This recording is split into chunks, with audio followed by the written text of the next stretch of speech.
Hello, Reiki students and friends. I'm Lourdes Gray, and this is Sasha. Sasha is a canine Reiki practitioner and my model for whenever I demonstrate how to do Reiki for pets. And Sasha and I want to show you a few ways by which you can treat your pets when they're reluctant to receive Reiki. So let's go ahead and get started. All right. Now, I have some suggestions for you as to how you can get your pet accustomed to receiving Reiki. If they're having a little bit of a difficult time, it's not that they don't like Reiki, it's that they're unfamiliar with the feel of energy flow. And it's a good idea to start working from a distance. So don't just start the Reiki session hands-on, work from the aura, work from a distance. Get far away, far enough so that they're relaxed, and you can tell they're relaxed because they are lying down comfortably. They're not panting. Notice, she's a monkey. Notice how she's just very, very relaxed. Down all the way. Good girl. Down all the way. And deliver Reiki right from the aura. And you can go through all of the positions, all of the Reiki positions like this, right from the aura. If she starts hesitating or acting uncomfortably, I'm just going to go a little bit higher and work from a further distance. She's still receiving the energy, but not as directly, and this will help her relax. Also notice if there's a change in the breathing.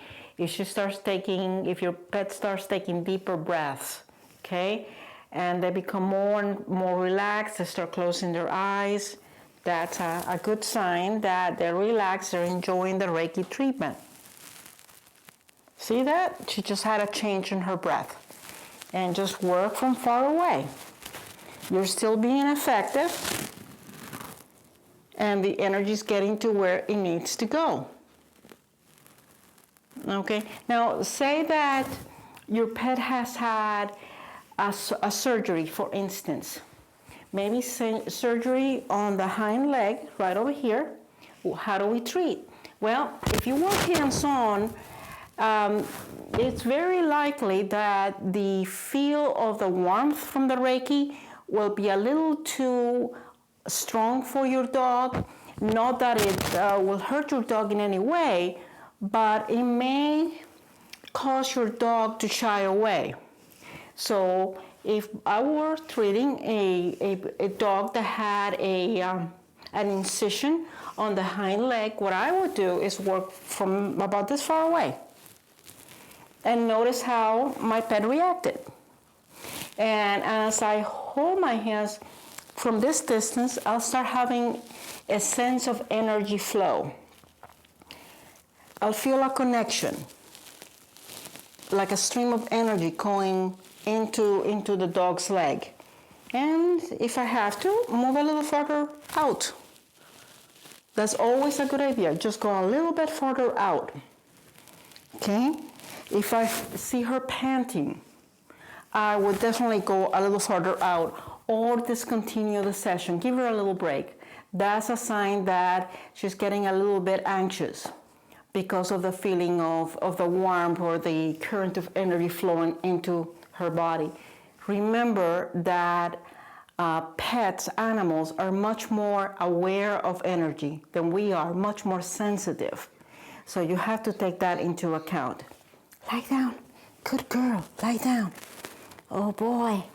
Now, another way that you can treat a reluctant pet is use one hand for petting and the other hand for the delivery of Reiki. And this works very well because your pet will be focused on the feel of the hand doing the petting, and you can kind of disguise the feel of the energy flow coming from the other hand. So this works very, very, very well. Okay? Remember that if you work on one side of the body, and usually your pet will be lying down on its side, just like Sasha, after a while, do the other side. If they need to get up and move around, take a break. It's okay to take a break, and then continue the Reiki session after your pet is ready to receive again. And continue from where you left off. So if if my last position was here, and Sasha and I took a break, then I would continue from that point on. Just continue from that point on. Go to the next position from there. Okay? Do the spine. That's a very good place to treat. And what you can do, and I'm going to go right here over Sasha and show you, is make long pads with an overlap for the spine. And this is very comforting and relaxing for your pet. All right.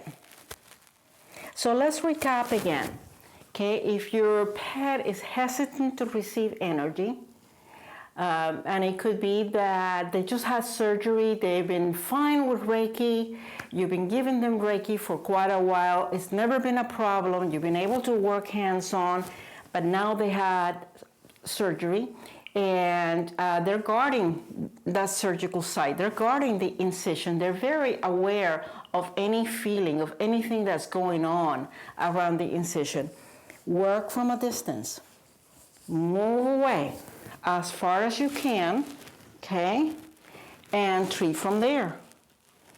If Sasha started acting anxious, panting for instance, as I worked on this area, I would move further out. Go as far out as you need to so that your pet is nicely relaxed. You can treat from there, and then gradually over a period of session, start coming in closer and closer. And you can be just as effective treating from the aura as you would hands-on. In fact, sometimes it's better to treat from the aura. So don't hesitate to treat from the aura. Now, if you're treating your pet after surgery, make sure that you're treating on a daily basis. Even if you have to break that session into 5, 10, 15-minute increments, do that. And if you can arrange it so that you can do a full hour a day, but it doesn't have to be all in one session. Break it into little chunks of time. That will help your pet feel much better and heal a lot faster. Thank you for watching.